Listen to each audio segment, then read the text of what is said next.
I don't know that firsthand. I just know that if Bob was offering this to you, it must have been in contrast to something else, and I'm just supposing, probably shouldn't speculate that that point of view is Hunter's point of view or his attorney's point of view. Did you ever have conversations with Hunter's attorneys? I had some conversations with Abby Lowell, yes. What was the nature of those conversations? After I left the White House, Abby called to say they were trying to raise money for Hunter's legal defense and asked if I would make a donation. Did you? I did. How much did you donate?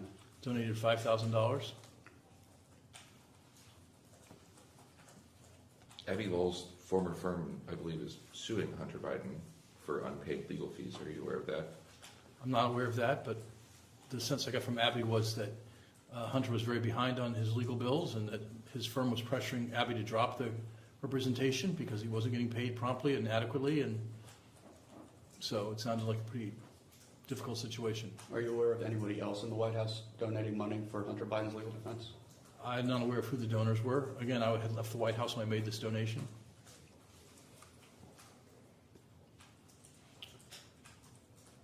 Would you have ever advised the president to allow Hunter Biden in substantive meetings with, for instance, cabinet officials in the White House?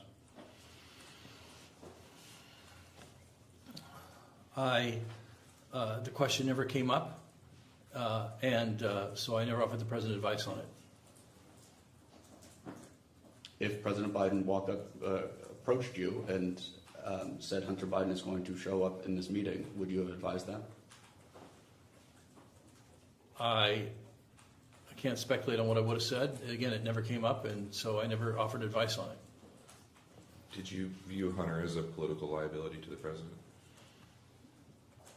I didn't think Hunter's problems were that relevant to the president politically. I know they mattered to the president personally, but I never thought they were that relevant to the president politically. I thought voters were going to decide whether or not Joe Biden would be the right president for the next 4 years based on what he would do for them, not what members of his family had done. Were you involved in any conversations surrounding Hunter's trial?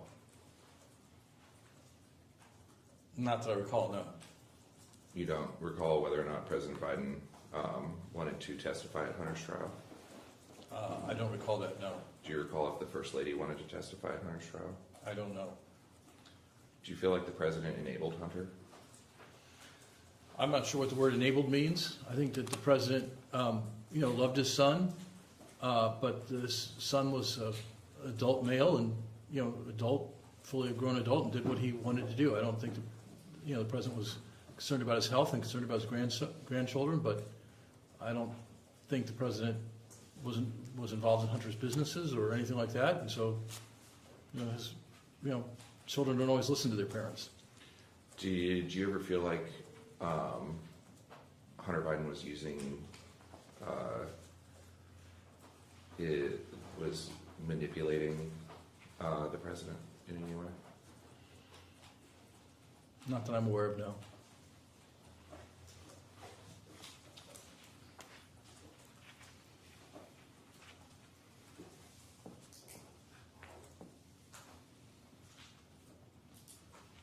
What is your relationship with James Biden like? The president's brother. Yes, I've met the president's brother on a number of occasions, but I really don't have any active relationship with Jimmy at all. Any other members of the Biden family have you interacted with? Yes, Valerie Biden Owens, the president's sister, ran his prior campaigns, and so I spent a good deal of time with her in the 2020 campaign when she was the chair of the campaign, or whatever her title was exactly, and and interacted with her previously when I worked for him in his Senate staff. Did Ms. Owens, the president's sister, ever raise to you concerns about the president's age or his health and how that might be perceived in a campaign? No, she did not.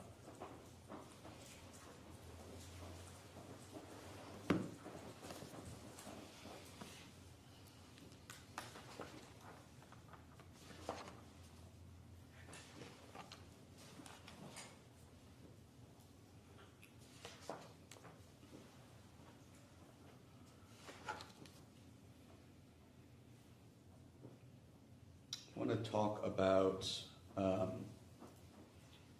just want to straighten out, I think, a term that, or a term that we've been kind of bandying about today. And I want to drill down on the term age. And you have pointed to age as a serious concern in the Biden campaign, how age was perceived, and that was something that you were pushing back against, and that was, I believe, one of the maybe the motivating factor for doing the debate. Is that correct? Yes, I agree with that. Isn't age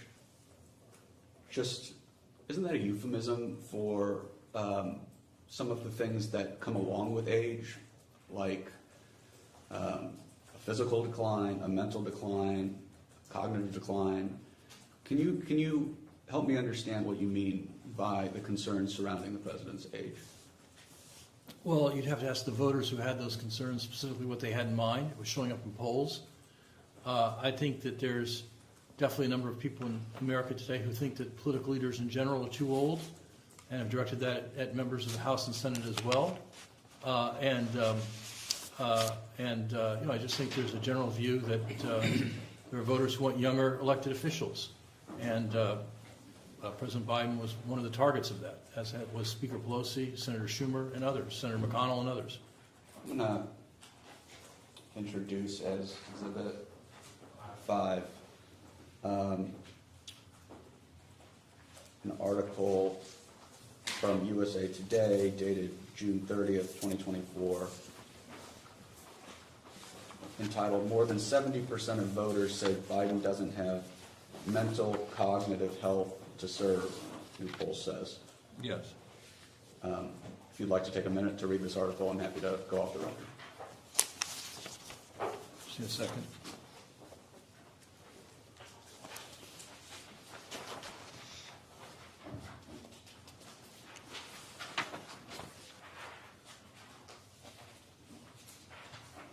Okay.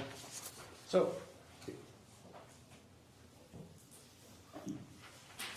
you said I would have to ask the voters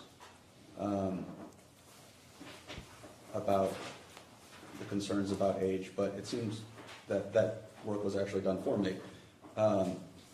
And that when the voters would talk about age, they were talking specifically about mental and cognitive health. So is it fair to say that that's what you were pushing back on? Again, this poll is from late June that you've cited, and so it's the age narrative started well before that, and it's one particular poll, one particular group of voters, but I think that there's just a general view that we needed younger leadership in the country, and again, that was directed at Speaker Pelosi as well, and Senator Schumer too. I mean, Donald Trump is not significantly younger than President Biden, but only one of them was facing a large pushback from their own party about being too old or too cognitively declined to compete in the race. Why is that? First of all, this reports that almost half the voters thought that President Trump did not have the mental or cognitive ability to take on the role of commander-in-chief, so when half the country feels that way, that is a large pushback. Sure, but half the country can hardly agree when the sky is blue. But you, being a political professional in this field, knows that 70% is a significant difference from 50%. Is it not, Mr. Klein? It is. And obviously, President Biden had worse political problems on this point than President Trump had. But I heard Governor Christie, I was at an event with Governor Christie, who said that the first party that nominates someone other than Donald Trump or Joe Biden to be president will win the 2024 elections. And of course, that was wrong. The party that nominated Donald Trump won the 2024 elections. So this age criticism, the idea that both of them were too old, was out there, was being discussed by elected officials and prominent officials. And in the end, I thought that Biden would win. But why do you think that one of these candidates was facing a significantly higher critique of their cognitive health? I think his presentation skills were not as good as President Trump's, and I think people read too much in that and assumed that meant some kind of cognitive problem. But his presentation skills were on display in the 2020 election, were they not? Yes, they were. Why had they declined since then? Well, I'm not sure why they had declined. I certainly have said earlier that I thought his. But I'm sorry to interrupt. Please finish the answer. I said earlier in this interview that I thought his political and presentation skills had declined since the 2020 election, but I found his cognitive skills still quite acute. Okay,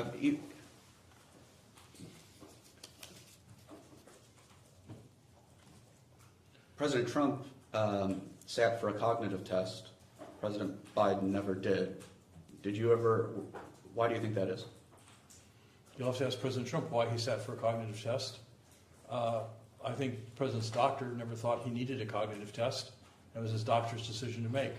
Did you ever? I also believe that I don't think President Trump got much political benefit from cognitive tests. It became kind of a running joke, man, woman, person, TV.